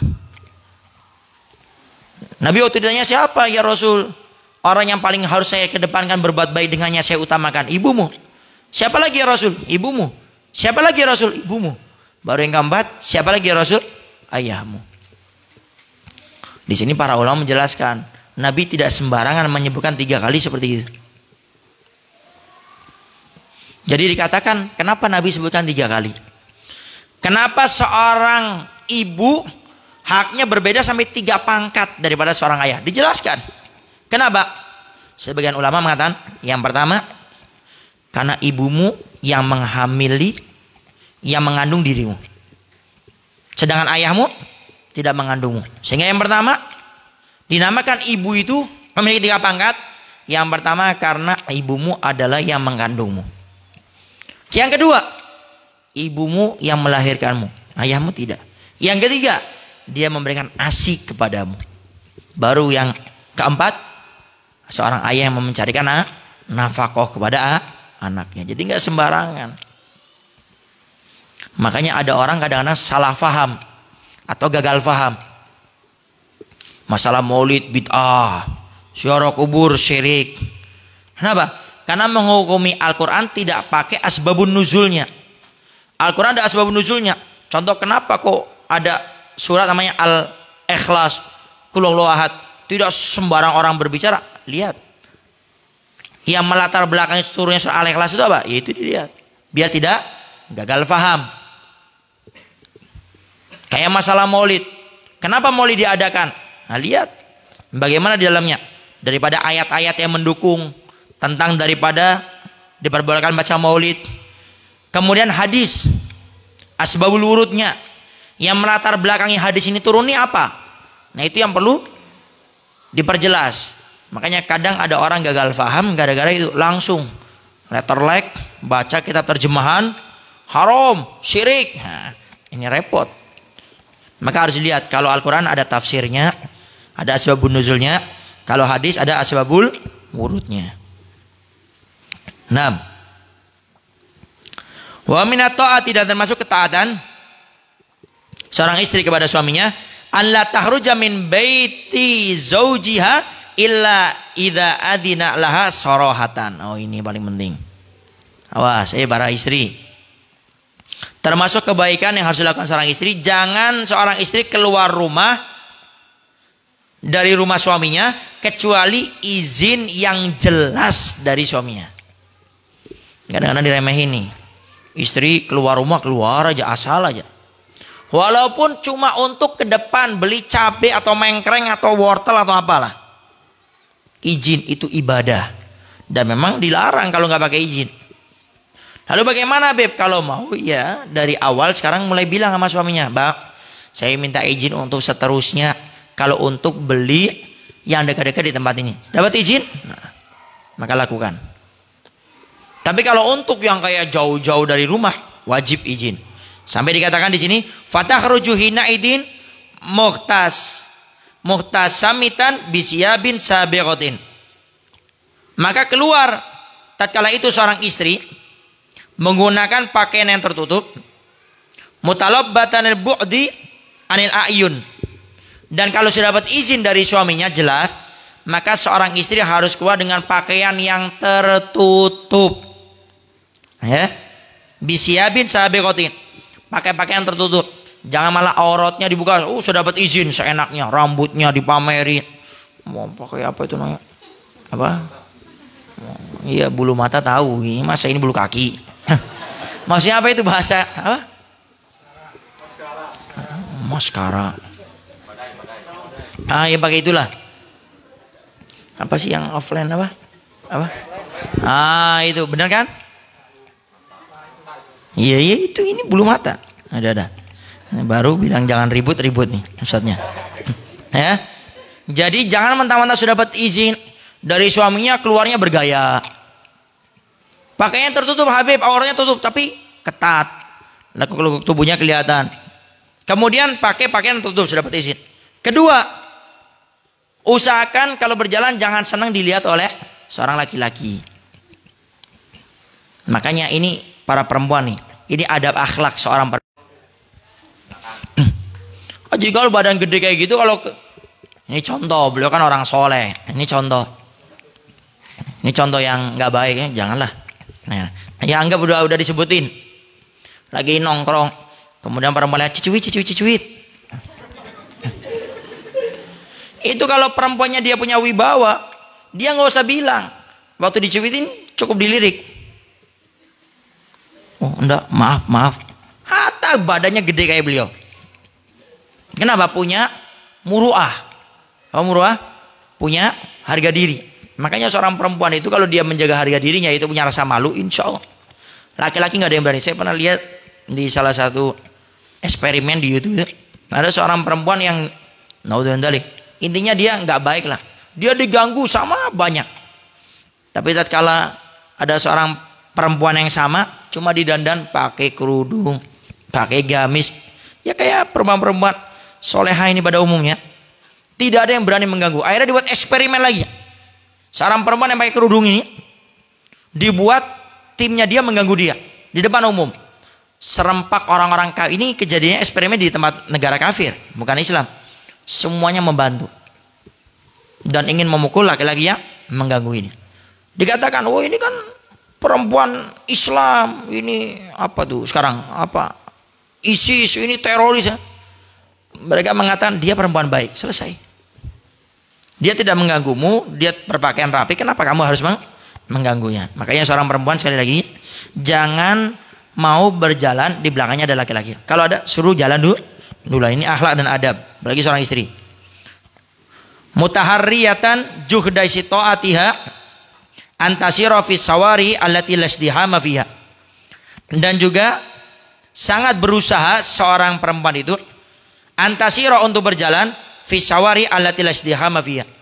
Usahakan kalau jalan jangan di tempat yang ramai orang, karena akan berdesak-desakan. Tapi kalau memang gimana lagi, jalan besar, jalan ramai, seorang perempuan apalagi seorang istri mau nggak mau ya lewat situ nggak apa-apa, banyak laki-laki sulit kan, tapi tetap berusaha cari yang sekiranya tidak banyak mata yang melihat seorang perempuan tersebut. Dunal aswaq wasawari kabiro, kecuali itu adalah pasar. Kalau pasar nggak mungkin sepi kan, pasti rame. Kemudian jalan-jalan yang besar. Maka kalau tidak bisa, tidak menjadi masalah. Tetap berusaha. Wasahatal ama, ataupun halaman yang umum yang luas. Wa biqadri ma yakunu fiha min dinin wa syarafin. Maka dengan kadar seorang perempuan punya rasa tadi, rasa malu dilihat oleh laki-laki, berjalan dengan pakaian menutup, menjauh dari pandangan para laki-laki, maka disitulah kemuliaan agamanya dan kemuliaan dirinya. Maka tatkala seorang perempuan bisa memuliakan dirinya, nggak senang dilihat oleh laki-laki, kalau berjalan pun nggak mau di belakangnya ada laki-laki, nggak mau di tempat-tempat yang ramai, disitulah orang tersebut agamanya termuliakan seorang perempuan dan juga daripada harga dirinya. Wa yakunu amaluha ala hadza, dan diukur kemuliaan seorang perempuan dari situ, punya rasa malu. Makanya kata para ulama, para perempuan hendaknya punya dua sifat ini. Ini dua sifat yang sangat dianjurkan yang dimiliki oleh seorang perempuan, mau itu jomblowati belum menikah atau yang sudah menikah. Dan termasuk yang sudah menikah ditinggal meninggal suaminya, atau mungkin dicerai suaminya, atau janda, itu termasuk sama juga. Apa itu dua sifat tersebut? Pertama, sifat rasa malu, harus punya malu. Kedua, cuek. Kalau malu, dia sifat pribadi. Kalau cuek kepada orang, di telepon, diajak ngobrol sama laki-laki, jawab sekedarnya aja. Kalau perlu sama ustadz sekaligus pun jawab sekedarnya aja. Tapi bedakan ya, cuek sama nggak punya akhlak. Nah, itu tipis-tipis tuh. Hati-hati tuh. Kata Habib, kalau diomongin yang cuek. Ini Bana tolong ambilkan itu ya, ambilkan sejadah yang ada di tempat perempuan. Ambil sendiri, Bib. Loh, kenapa ngomongnya gitu? Kan katanya kita harus cuek. Ya salah. Makanya kalau ngaji jangan sambil nyender, ntar tidur ngantuk. Apalagi yang belakang-belakang, awas jangan nyender ngantuk. Apalagi yang di luar majelis tuh, hati-hati. Wa qad akhrajal Baihaqi wa Abu Dawud At-Tayalisi wa Ibnu Asakir an Ibnu Umar radhiyallahu anhuma anna Rasulullah sallallahu alaihi wasallam qala min hadis syarif wa an la takhruja min baiti illa bi'idzni. Janganlah seorang istri keluar kecuali dari izin suaminya. Fa in fa'alat, apabila ada, nah ini ancamannya. Kalau ada seorang istri keluar dari rumahnya nggak dapat izin dari suaminya, nggak pakai izin, apa ancamannya kata Nabi? La'anahullaha wa malaikatahu hatta tatuba aw tarji'a. Allah dan malaikatnya akan melaknat itu istri. Sampai melaknat Allah dan juga malaikat-malaikatnya. Jadi artinya kalau seorang istri keluar tidak dapat izin dari suaminya, atau dia cengkal maksa meninggal, dipastikan itu istri su'ul khotimah walaupun ahli ibadah. Ini Nabi katakan la'anahullah, Allah akan melaknatnya, wa malaikatu dan malaikat-malaikatnya. Kapan? Hatta tatuba, sampai dia bertobat, atau tarjia, sampai dia pulang. Tobat itu apa? Minta maaf sama suaminya, minta izin. Kila dikatakan wa in kana dzaliman. Nah, awas nih. Ini juga saya mulai agak sedikit paham, berarti di sini tidak boleh. Wa in kana dzaliman. Tanya, ya Rasulullah, kalau seorang istri didolimi di rumahnya, seorang suami dolim, mukul, nendang, berbuat aniaya, boleh tidak seorang istri langsung keluar, tidak kuat takut didolimi? Wa in kana dzaliman, kata Nabi, walaupun istri itu didolimi di rumahnya, tetap tidak boleh keluar, harus izin dari suaminya. Kalau mau bagaimana solusinya? Ya telepon orang tuanya, minta diurus. Kadang-kadang baru beda pendapat sama suaminya, langsung, bang kalau begini pulangkan saya ke rumah orang tua saya. Anda para suami kalau istri ngomong kayak ini, pulangin langsung. Sok pede. Nah, kalau cari lagi ya musyawarah. Nah. Jadi seorang istri itu jangan punya merasa harga diri lah di hadapan suami. Gampangannya gitu. Maka saya pernah mendengar, kalau tidak salah dari saya punya guru Habib Sigah Baharun. Jadi ada yang nanya, Beb, bagaimana sih agar seorang istri itu bisa maksimal ngurus suaminya? Kata beliau, jadilah seorang istri, maaf ya, ini majlis mulia, di hadapan suaminya itu seperti perempuan penjual diri. Di hadapan suaminya. Artinya kalau di luar jangan lebay-lebay banget. Oh, harus romantis, peluk suaminya. Padahal suaminya tinggi. Meluknya kesusahan. Maksudnya ini kalau sudah di rumah suami datang. Ini maaf, ini mungkin suatu yang sepele, tapi ini perlu dijelaskan, ini masalah agama. Kalau sudah di rumah, tawarin suami untuk berhubungan intim, kemudian buat dia senang. Ini mungkin perkara yang kayak tabu, tapi ingatin dalam rumah tangga memang harus seperti itu. Makanya cara yang paling gitu, sekali lagi wahai para istri, jadilah engkau di hadapan suamimu nggak punya harga diri, menawarkan diri. Kalau lagi ngobrol gimana, dikecup di ini itu semuanya. Dan ingat itu adalah sebagai pintu surga kita. Wa minat taati, dan termasuk ketaatan, an la tasuma naflan illa biidni. Jangan coba-coba seorang istri puasa sunnah kecuali izin dari suaminya, tidak boleh. Istri diem-diem puasa Senin Kamis, haram hukumnya, tidak boleh kecuali harus dapat izin. Fa in fa'alat duna istidanihi, kalau seorang istri ngotot nggak pakai izin tetap puasa, wa kana hadiran ghairu musafir, dan dia itu ada di rumah tidak dalam keadaan musafir, artinya suaminya ada di rumah bukan berpergian. Apa dikatakan? Kana hadduha min saumiha ju'uha wa atausuha. Maka istri yang dia itu berpuasa, suaminya ada di rumah, tidak berpergian, tidak dapat izin, maka dia puasanya tidak dapat apa-apa kecuali lapar dahaga saja, nggak ada pahala. Maka ingat ya, tidak ada pahala izin. Kalau ngotot nggak ada pahalanya. Wa anta sama walai yataqabbalallahu minha. Bahkan dikatakan ta'sam, dapat dosa itu istri. Puasanya nggak dapat pahala, dosanya dapat, dan tidak diterima oleh Allah Subhanahu wa taala puasanya. Wali zauji al-haqqu fi an yuftiroha. Seorang suami berhak memerintahkan istri untuk membatalkan puasanya. Batal. Langsung dibatalin para istri. Wajib hukumnya. Loh beb, sunnah. Sunnah puasanya. Perintah suami hukumnya apa? Wajib, selama bukannya haram. Loh beb, saya kan puasa, berarti haram dong. Merintahkan saya untuk batal karena Anda di sini tidak dapat izin dari suami. Makanya dijelaskan, wa in lam tasta'dinu, kalau kamu tidak izin. Makanya sekali lagi para istri, jangan aneh-aneh. Fokus ngurus suami. Enggak usah sok-sokan puasa sunnah, izin dulu. Dan ingat, Al-Faqih pernah jelaskan, kalau ada orang puasa sunnah kemudian perkara wajib keteteran, puasanya hukumnya haram. Tolong diingat ini. Contoh, ada orang mengamalkan puasa Senin Kemis. Dia kerja di kantor. Waktu kerja jadi males. Ditanya, kenapa kamu kok agak males, tidak seperti kemarin? Saya lagi puasa bos, tolong dimaklumi. Haram puasanya. Puasa sunnah ya. Beda puasa Ramadan atau puasa qadha. Amma shaumul fardhati ka Ramadan. Nah, dijelaskan yang terakhir ini. Adapun kalau puasa fardhah, puasa yang wajib karena Ramadan, seperti Ramadan, fala yahtaju ila idzni zauji. Kalau puasa Ramadan tidak wajib izin suami, tapi lebih baik izin. Memberitahukan akhrajal Baihaqi an Ibnu Umar radhiyallahu taala anhu sallallahu alaihi wasallam annahu qala min hadis syarif an la tamna'ahu nafsaha. Jangan seorang istri menolak kalau diajak hubungan dengan suaminya. Wa in kanat ala dhahri qatabin. Maaf. Walaupun seorang istri berada di di pelananya onta. Jadi ada di atas.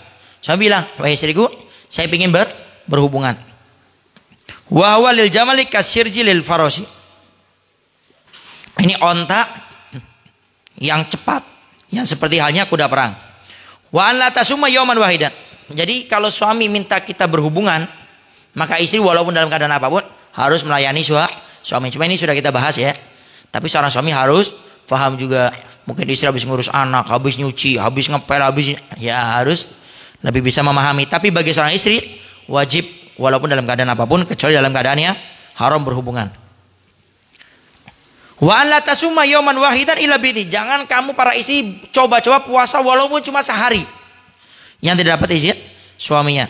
Fa in fa'alat, kalau istri maksa melakukannya, walam yutaqabbala minha, maka Allah tidak akan menerima pahala puasanya. Baik. Para hadirin hadirat yang dimuliakan oleh Allah Subhanahu wa taala. Nah, itu saja yang bisa Al-Faqih sampaikan.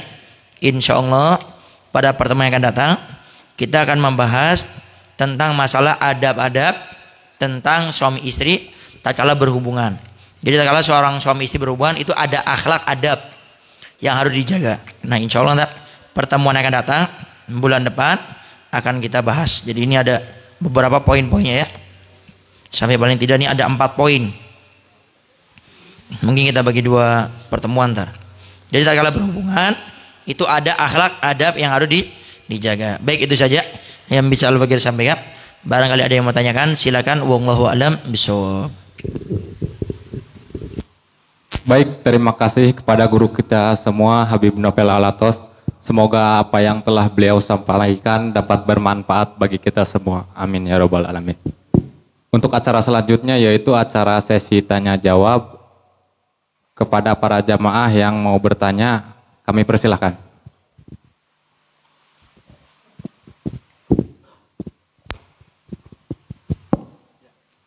Baik, sok. Assalamualaikum warahmatullahi wabarakatuh. Waalaikumsalam warahmatullahi wabarakatuh. Afwan Bid, apa hukum memata-matai suami ketika seorang istri curiga akibat mendengar kabar kalau suaminya selingkuh, termasuk tajasus atau bukan? Syukran. Satu lagi, Bib.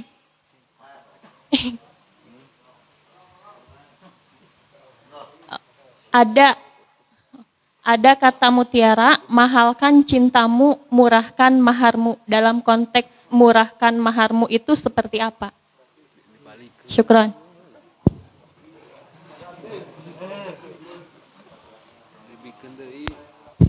Baik, untuk jemaah laki-laki, ada yang mau bertanya? Ya. Mic-nya bisa dioper. Nah.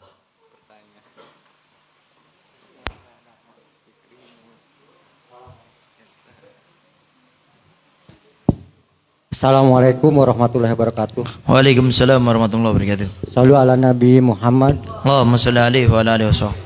Saya mau bertanya tadi bahwa dikatakan suami tidak memberikan nafkah 4 bulan berturut-turut bagi istri yang sobar, jaminannya surga.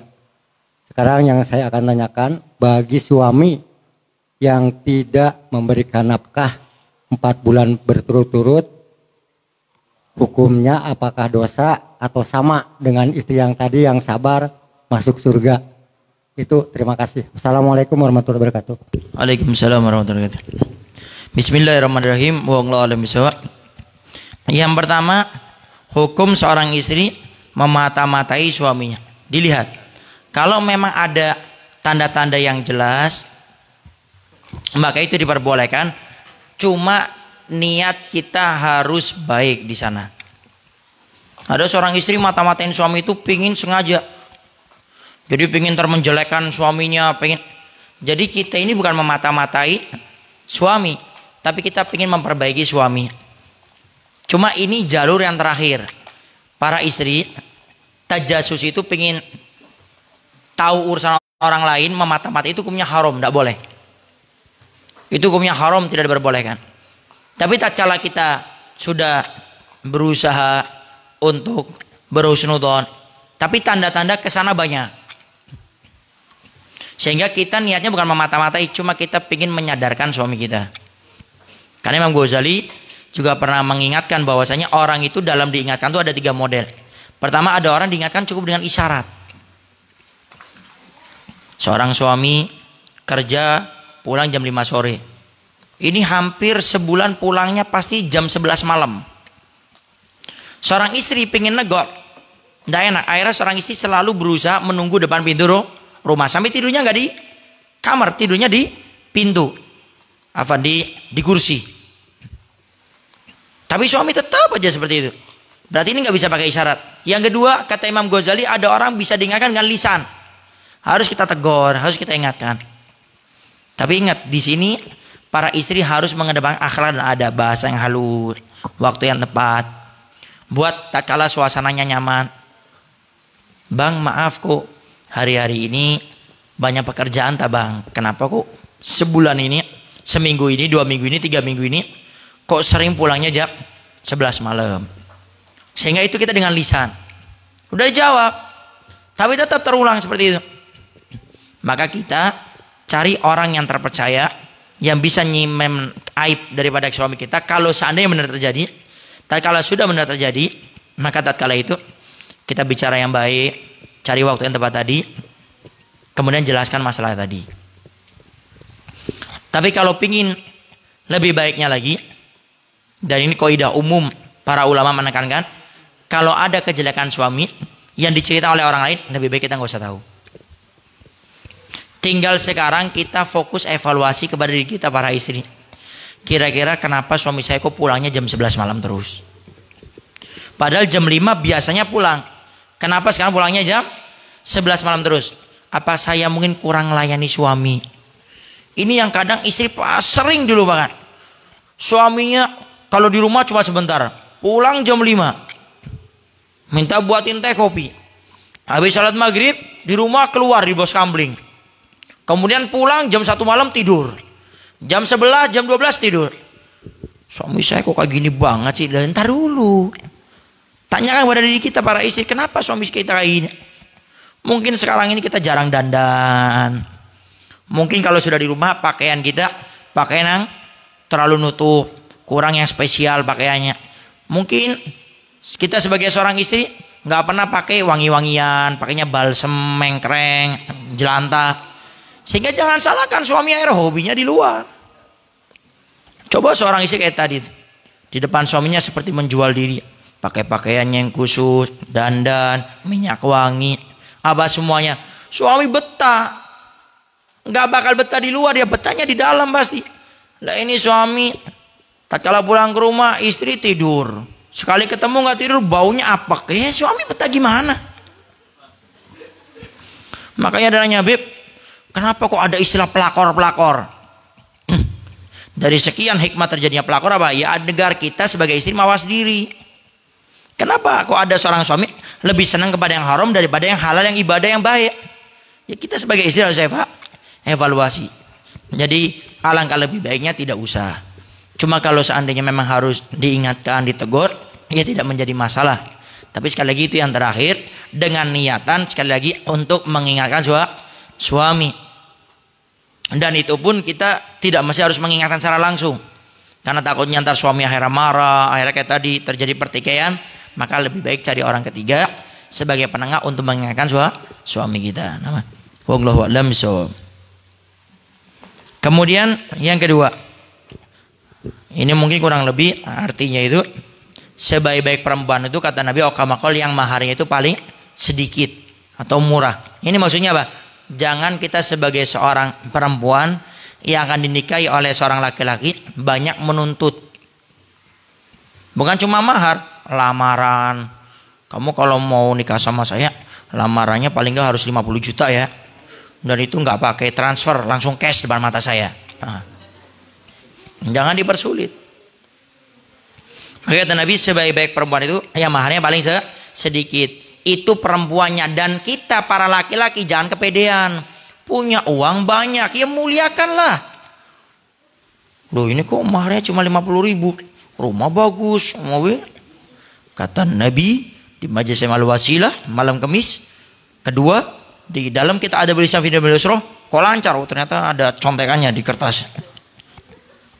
Perempuan yang paling baik adalah yang maharnya paling sedikit. Kasih tahu saya kalau ada laki-laki bilang gitu, saya citak itu laki-laki. Artinya kita sebagai laki-laki kalau bisa muliakan. Nabi waktu memberikan mahar kepada Sayyidah Khadijah berapa coba? Sekian 5.000 apa berapa onta itu? Banyak. Kenapa? Melihat kalau kita mampu, kenapa tidak? Tapi dari segi perempuannya jangan terlalu menekan atau memaksa. Tapi kita sebagai seorang laki-laki, selama kita mampu, kenapa tidak gitu loh. Jadi paham ya? Si perempuan jangan nuntut sama si laki-laki juga tahu diri. Tapi aduh kayak gini repot nih. Saya rencana mau nikah tahun ini, sudah datang ke orang tuanya ada kayak gini gimana nih? Nggak usah khawatir, pokoknya semampu kita memiliki kita berikan. Dan saya ingatkan para laki-laki jangan merasa pusing, jangan merasa repot kalau ada kita pengen ta'aruf, sudah ta'aruf tiba-tiba digas. sama calon mertua. Kamu mau nikah sama anak perempuan saya. Kamu kerjanya apa? Gajinya berapa sebulan? Hah? Rumahnya sudah punya rumah sendiri? Hah? Sudah punya mobil? Tunggu sampai titik ini calon mertua kita, sampaikan, Pak, saya doakan mudah-mudahan anak perempuan Bapak dapat laki-laki yang soleh, yang kaya, insya Allah. Assalamualaikum. Balik. Jangan mau dibuat pusing seperti ini. Biar apa? Dan ini teguran untuk para orang tuanya seperti itu. Karena ada orang tua ini kriterianya anak perempuan harus dapat yang ini. Akhirnya nggak nikah-nikah sampai tua. Dan Anda para laki-laki, ingat, pokoknya kalau kita minta seorang anak perempuan, kok kemudian kita sudah baik-baik semuanya, ditolak gara-gara masalah finansial, masalah uang, masalah lamar, masalah mahar, Anda harus yakin Allah sedang membukakan mata dan hati Anda agar Anda memilih perempuan yang lebih baik daripada perempuan tersebut. Ini cara move on. Jadi kalau ada istilah move on sekarang nih, melupakan si dia, ya, nggak usah repot-repot, nggak usah pakai apa itu, apa bahasanya itu, diserempet di sepertiga malam, apa bahasanya? Hah? Apa? Ditikung di sepertiga malam. Sudah, kalau sudah mertuanya modelnya kayak gitu, calon mertua antum, nggak usah ribet. Saya doakan bapak, ibu, mudah anak perempuan bapak dapat laki-laki yang soleh, yang kaya. Amin, amin, amin. Al-Fatihah. Assalamualaikum. Balik. Jangan merasa pusing dengan ini. Harus yakin Allah sedang melihatkan. Karena apa? Allah dalam Al-Quran sudah pernah mengatakan, mungkin sesuatu yang baik menurut kamu, kata Allah, itu padahal tidak baik menurut Allah. Kadang mungkin sesuatu yang tidak baik menurut kita, padahal itu baik menurut Allah. Jadi mungkin Allah sedang lihatkan ini perempuan tidak baik untuk kamu nih. Entah kamu nikah sama ini sudah kamu rusak sama anak perempuannya, ntar mertua kamu makin buat kamu pusing lagi. Sehingga Allah tambahkan di awal. Kan doa sholat istikharah kan kayak gitu kan. Kalau kita minta seorang perempuan, kalau baik dekatkan dengan caramu ya Allah, kalau tidak baik jauhkan dengan caramu ya Allah. Tinggal bagaimana kita husnudzon kepada Allah Subhanahu wa taala. Wallahu a'lam bishawab. Bagaimana hukumnya suami kalau tidak memberikan nafkah? Apakah mendapatkan dosa? Dosa. Karena itu suami yang dolim. Dolim itu artinya apa? Meletakkan sesuatu bukan pada tempatnya. Seorang suami harus memberikan nafkah. Kok suami tidak mau memberikan nafkah? Beda halnya. Ini bagi lupa dalam cerita hadis yang tadi. Itu suaminya sudah berusaha. Cuma memang wayahna. Ya memang gak dapet. Namanya sudah nyoba ngelamar di sana, nyari kerja di, nggak dapet. Tapi berbeda kalau suaminya ini petentang-petenteng, sudah nggak kerja, ngabisin gula, ngabisin kopi, ngabisin teh, sembur sana sembur sini, ya nggak ada baiknya. Hidup dengan laki-laki suami yang seperti ini. Tapi ingat, yang sudah sering Al-Fakir sampaikan, ingatkan kalau kita mampu para istri, nggak bisa minta colong orang ketiga yang dia segani, punya ilmu agama, bisa nutup aib untuk mengingatkannya. Nggak bisa minta tolong kepada mertua atau orang tuanya dia. Kalau nggak bisa lagi, minta tolong kepada orang tua kita. Kalau tidak bisa lagi, musyawarahkan untuk menuju kepada perceraian. Karena perceraian itu ada, dan itu syariat dalam Nabi Muhammad SAW, dan itu cara yang terakhir. Nah, wallahu a'lam bishawab. Baik, mungkin itu saja yang bisa Al-Fakir sampaikan pada kesempatan kali ini. Nah, ini Al-Fakir janjikan Majelis Al-Wasilah Kuningan. Waduh, komplit nih. Kemarin tidak ada, sekali ada komplit. Sekretariat Jalan Pahlawan. Jadi biar saya nggak dibilang, oh Habib basa-basi masalah pernikahan. Biodata ta'aruf. Para jomblo, lihat nih. Lihat. Ini kamera, lihat. Ya, lihat. Saking kita di Majelis Wasilah memang betul-betul pingin memudahkan nikah nih, dibuat. Tuh ada stempelnya lihat. Sila. Sudah nggak usah maling teriak maling. Udah nikah belum? Biodata ta'aruf. Ini yang pingin nikah, tolong isi laki-laki atau perempuan. Ntar ini akan dikasihkan juga ke yang perempuan. Ntar ada apa? Timnya ya. Biodata ta'aruf. Biodata diisi menggunakan huruf kapital. Resmi nih. Foto terbaru dalam kondisi normal tanpa efek khusus dan aksesoris berlebihan. Ini sangat serius ini. Kan sekarang ada istilah kamera-kamera apa itu? Kamera-kamera munafik apa ya? Cuma jangan kamera yang jelek juga, yang jelek karena kamera jelek makin rusak lagi. Yang sedang aja. Data diri, nama lengkap siapa? Nama panggilan, komplit ini sudah kayak di KUA nih. Tempat tanggal lahir, jenis kelamin, status pernikahan. Ini kalau nikah poligami di sini enggak ya? Di tempat lain boleh. Alamat asal, alamat domisili, profesi, nama ayah, nama ibu, izin menikah orang tua. Jadi jelas semuanya. Nomor WhatsApp, alamat email, alamat Facebook, kriteria pasangan. Oh, ini yang terakhir nih. Kriteria pasangan, cuma para jomblo jangan terlalu pede ya. Saya cari yang tinggi beb, yang cantik, yang kaya, yang saya cari sendiri. Kita membantu, tapi antum jangan buat repot kitanya juga, repot juga nyariin. Sekali dapat ngeliat antum langsung pergi lagi bermuanya. Pokoknya kita akan usahakan cari agamanya baik. Data pribadi yang hanya diketahui oleh mediator ta'aruf. Jadi nggak usah khawatir. Jadi nggak ada yang tahu. Oh ini ternyata si MC ini bener nih, ternyata mau ta'aruf. Nggak ada yang tahu insya Allah. Yang tahu cuma orang-orang tertentu ya, yang ada di bawah ini insya Allah. Tidak disampaikan secara lengkap saat proses tukar menukar data untuk menjaga privasi data yang bersangkutan. Jadi betul-betul tersegel. 2. Latar belakang pendidikan. Ada nama sekolah atau perguruan tinggi atau jurusannya, SD, MI. Jadi lengkap semuanya ya. Kemudian CP. CP ini apa?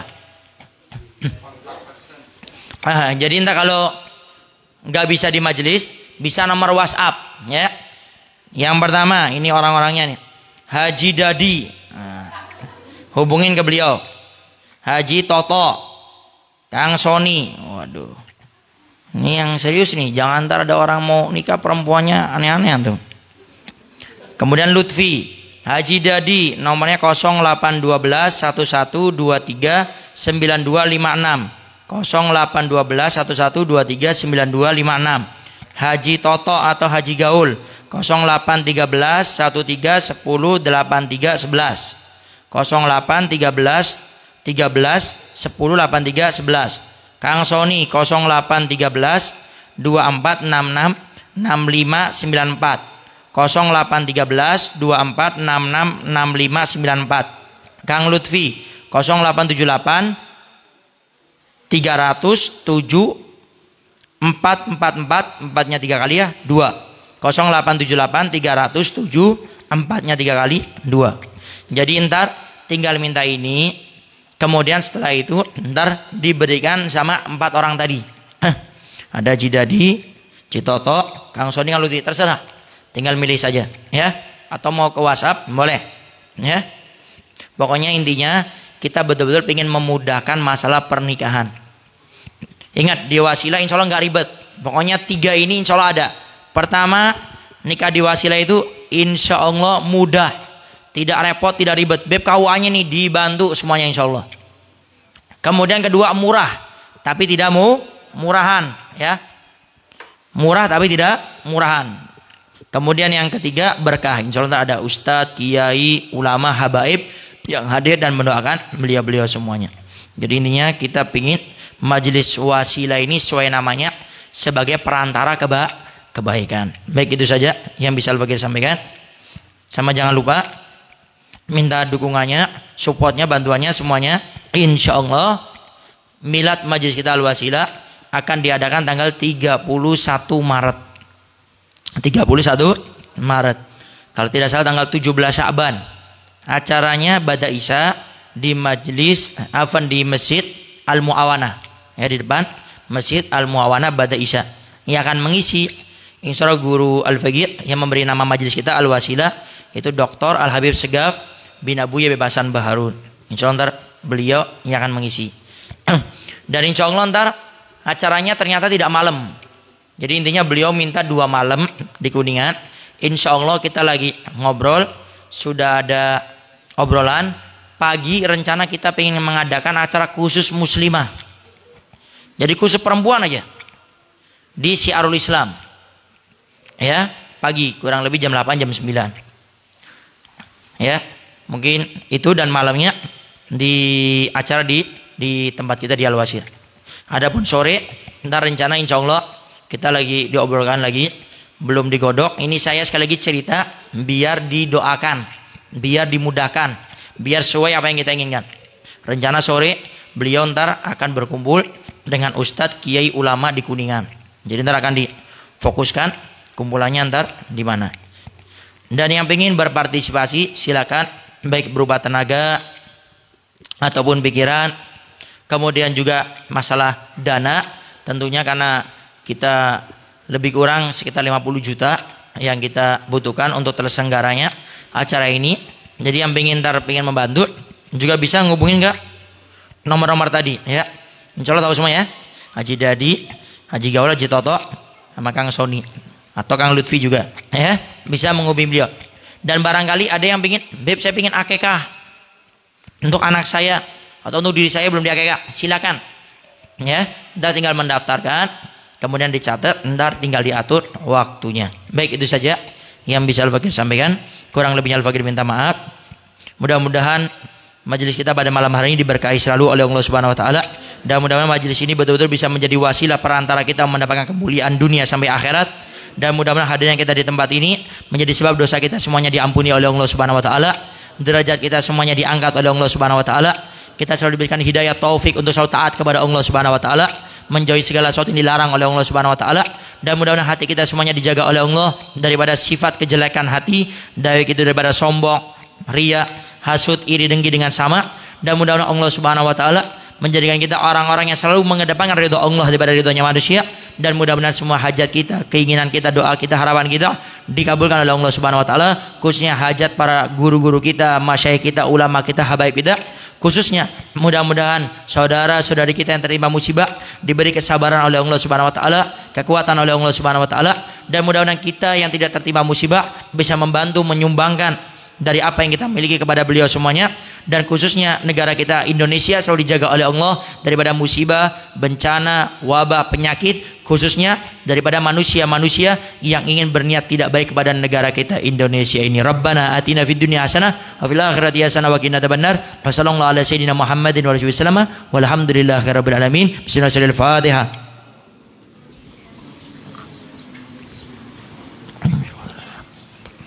Baik, sekali lagi minta maaf ya, kita lewat 10 menit kayaknya. Itu saja yang bisa Al-Fakir sampaikan, kurang lebihnya Al-Fakir minta maaf dan mohon doanya selalu. Akhirul kalam, assalamualaikum warahmatullahi wabarakatuh. Yang mau biodata ta'aruf ntar datang ke belakang saja ya. Alhamdulillah, tibalah kita di penghujung acara. Sebelum saya tutup acara pada malam hari ini, saya memohon maaf apabila ada perkataan-perkataan yang kurang berkenan di hati para jamaah semua. Mari kita tutup acara ini dengan membacakan hamdalah bersama-sama. Alhamdulillahirabbil alamin. Wassalamualaikum warahmatullahi wabarakatuh.